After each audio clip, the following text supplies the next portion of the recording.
ఓం గంగనాధిపతయే నమః. ఓం శం ప్రత్యంగిరాయే నమః. ఓం లం వారాహ్యే నమః. ఓం హ్రీం సకల సిద్ధ గురుదేవతాభ్యో నమో నమః.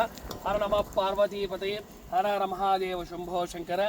శ్రీ శ్రీ శ్రీ వారాహి సమేత అథర్వణాభద్రకాళి ప్రత్యంగిరా పరమేశ్వరి పీఠము నుంచి ఈరోజు సాయంకాల శుభవేళ ఒక వ్యక్తికి చాలా అనారోగ్య సమస్యతో మన పీఠానికి రావడం జరిగిందండి. తనకు ఒక రకమైనటువంటి వ్యాధి అనగా అది పెద్దల నుంచి సంప్రాప్తించినటువంటి ఒక దోషముతో ఇక్కడికి రావడం జరిగింది. దీనిని మనము ఇంగ్లీష్ టర్మినాలజీలో పార్కిన్సన్ అనేటువంటి పేరుతో వ్యవహరిస్తూ ఉన్నారు. ఒక రకంగా ఇది చాలా పెద్ద జబ్బు. ఈ జబ్బుకు మంత్రశాస్త్రంలో సాక్షాత్తు కూడా మహానుభావుడైనటువంటి పరమేశ్వరుడే రుద్రయామన తంత్రమునందు ఈ యొక్క క్రతువుకు మంత్రశాస్త్ర ప్రకరణంలోనే చెప్పాడు.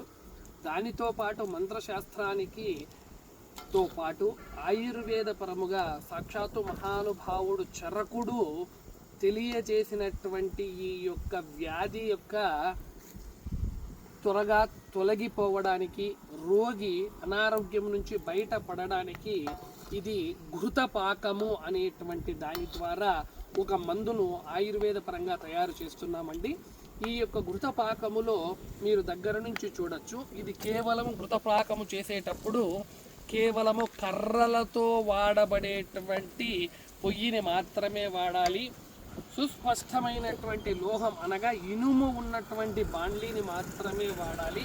ఇందులో దాదాపు కూడా 21 రకముల యొక్క ఇందులో వాడినటువంటి ద్రవ్యాలన్నీ ఉన్నాయండి. ఈ 21 ద్రవ్యములతో పాటు ఘృతము అనగా నెయ్యినందు స్వచ్ఛమైనటువంటి నాటి ఆవు నెయ్యిలోనే వీటన్నిటినీ కూడా దాదాపు ముహూర్త కాలము పాటు వీటన్నిటినీ కూడా అగ్నిలో మనము వీటిని వైద్యానికి అవసరమైనటువంటి మందును తయారు చేయాలి. ఇలా మందును తయారు చేస్తూ ఉంటే వీటి యొక్క వర్ణం అనేటువంటిది చూడొచ్చండి. మీరు దగ్గరకు వచ్చి వర్ణం అనేటువంటిది సుస్పష్టంగా కూడా ఒక బంగారు వర్ణంలోనికి మారుతూ ఉంది. ఆకులు అనేటువంటివి కూడా చాలా అద్భుతముగా మనోహరముగా పక్కకు మీకు ఎంత సుస్పష్టంగా వీటిలో నెయ్యిలో కలిసిపోతున్నాయో మీరు గమనించవచ్చు. ఈ యొక్క ద్రవ్యములు మరియు ఈ అద్భుతమైనటువంటి వ్యవహారముతో ఘృతపాకం అనేటువంటిది చేయడం జరుగుతుంది.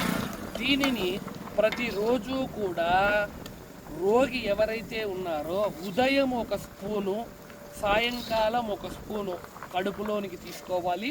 అదే విధముగా దీనిని ఇలాగే ఇచ్చేయమండి. మంత్రశాస్త్ర ప్రకారము దీనిని ఏం చేస్తామరా అంటే మంత్రముతో అభిమంత్రణ చేయడం జరుగుతుంది.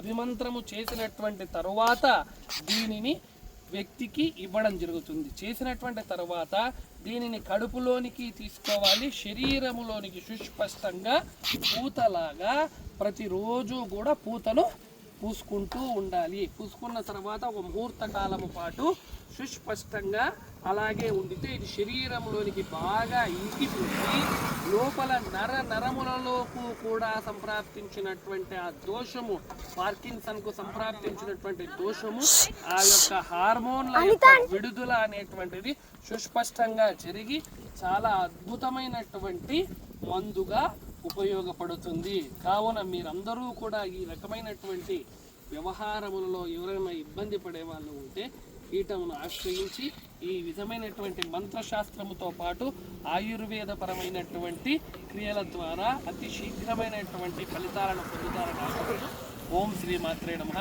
ఓం శ్రీ గురుభ్యో నమః. హరి ఓం తత్సత్.